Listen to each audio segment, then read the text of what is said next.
Today's question is, which was the toughest, quitting smoking or quitting drinking?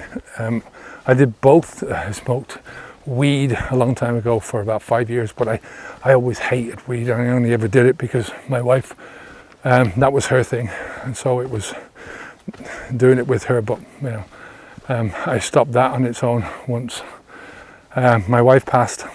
So with the smoking and drinking, I think that they're two different things from the perspective of they're both habits, right? They're both created over a long time. I don't know if you can say that smoking cigarettes probably gets a hold of you quicker, but I think on the flip side of that, alcohol is a much more socially acceptable drug.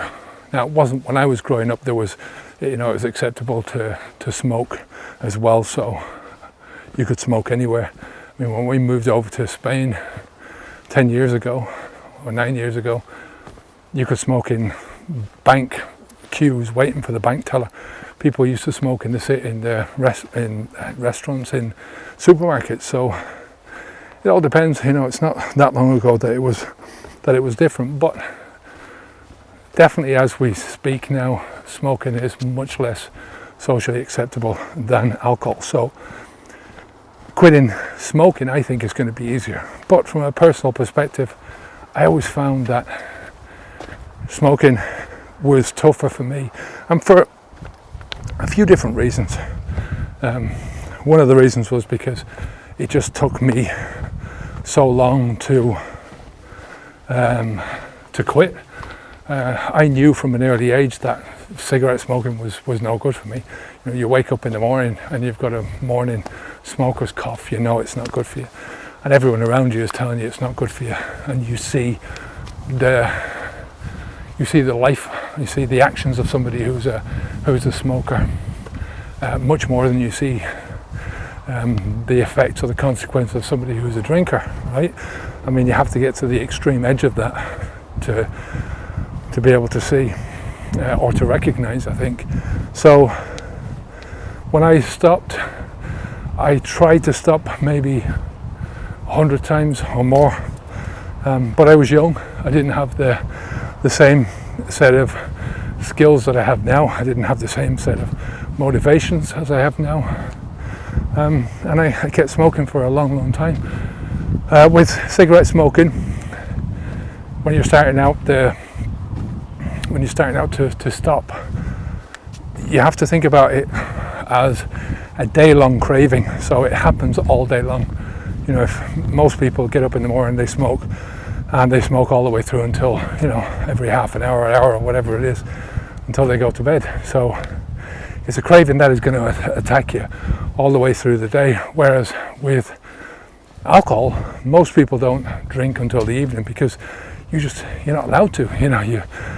You can't function as an individual. You can't go to work. You can't. There's so many things that you can't do if you're drinking.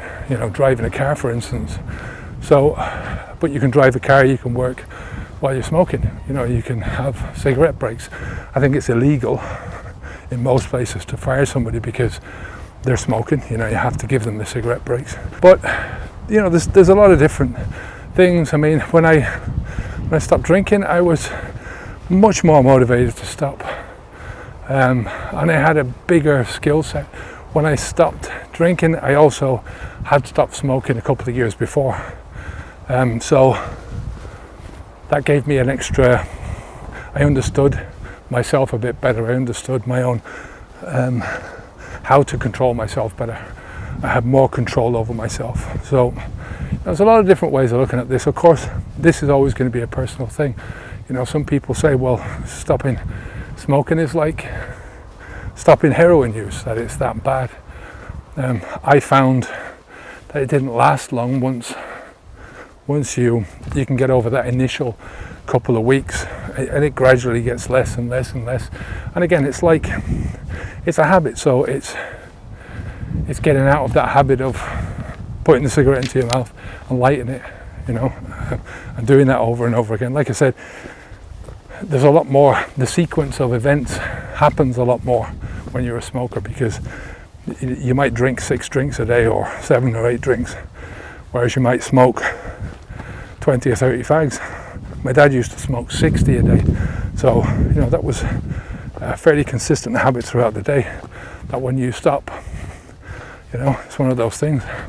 When my dad stopped smoking, he found it terribly hard until he went in for an operation, and the doctor said to him that they couldn't do the operation on him until he lost weight. And he also said, "Do you smoke?" "Yes," he said. "Well, your chances of successfully getting through this operation," it was a brain for a tumour on one side of his head, that your chances of having a successful outcome to the operation will be increased if you stop smoking. There's a chance that it won't be a successful operation if you don't stop. And he stopped that day, threw the cigarettes into the bin there and then, and never bought another packet again. I think he kidded himself a few times that cigar smoking wasn't bad, but he didn't do it half as much as cigarettes. So motivation is a big thing, and depends on, it's all contextual. So that's it from me. It was I tried a lot of times to stop drinking alcohol in the terms of moderation.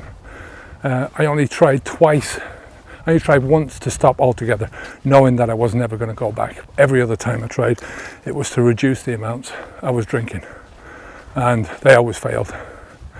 It was always a failure because I was trying to moderate something. I was trying to moderate something which was bad for me, and I should have just stopped. But that's a different story. If you want help to stop drinking alcohol, we've got our program, Habits V2.